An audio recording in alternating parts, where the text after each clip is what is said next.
دوستانو لکه څنګه ستاسو ته معلومه ده یوه میاشت له مخه له دغه هلک سره په تورغر کې کومه واقع راغلې وه. په تورغر کې له ده سره څه وسول، د ده سره او د هغې جنۍ سره کوم چې دوی سره میلاو شوی و دواړه یې ووژل.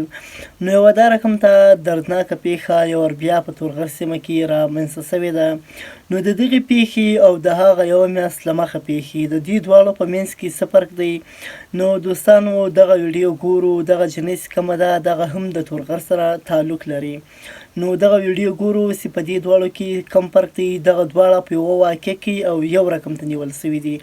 هغه دوه چې کوم وو خو ووژل سول او له دغه کوم چې په دغه واقع کې نیول سوي دي له دغو سره څه وسول. نو دوستانو راځئ دغه ویډیو راسره وګورئ.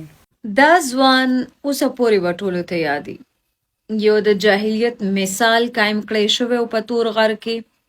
دا یو واقع مخې ته راغلې وه. که چاته نه وي پته زه به ورته لږ شانې ووایم چې دا هلک ته یو جینۍ سره میلاوېدو ته تللی و او هلته کې ټیک ټاک باندې د دوی دوستي شوې وه. بیا هغه جینۍ راوغوښتلو خو ده ته نه وه پته چې دا جینۍ واده شوې ده او دا د بچو مور ده.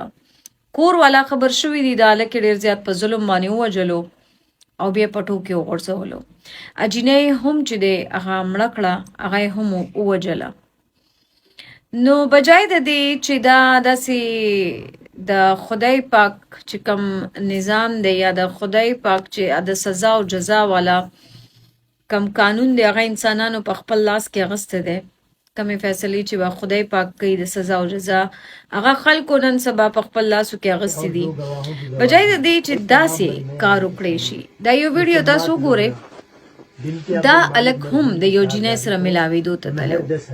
د هغې مشرانو دواړه کېنول او د نکاح یې وتړله. داسې کار کول پکار دي. اوس به ډېر زیات خلک وایي چې هغه جینۍ خو واده شوې وه، بیا ولې چې دی داسې خبره کوي. خدای پاک دا هم ویلي دي چې ګزاره دې نه کېږي کومې ښځې سره څه غلط کار پکې ووینې هغې نه چې دی اول علیحدګي اختیاره کړه، که بیا هم نه کېږي بیا طلاق ورکړه. د وژلو حق چا ورکړی دی چې یاره ته هغه ووژنه. خیر دا یو لوی ډیبیټ دی خو تاسو سره مې دا ویډیو او دا خبره شیر کوله چې دا څومره ښه واقع مخې ته راغلې ده چې د دواړو نکاح یې تړلې ده. یو اسلامي طریقې سره دواړه چې د هغه نکاح کې وتړلی شو.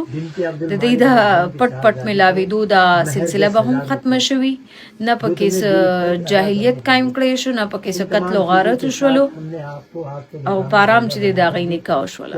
تاسو به څه وایئ دې حوالې سره ماته کامنټس ته لارې لازم ووایئ. مننه.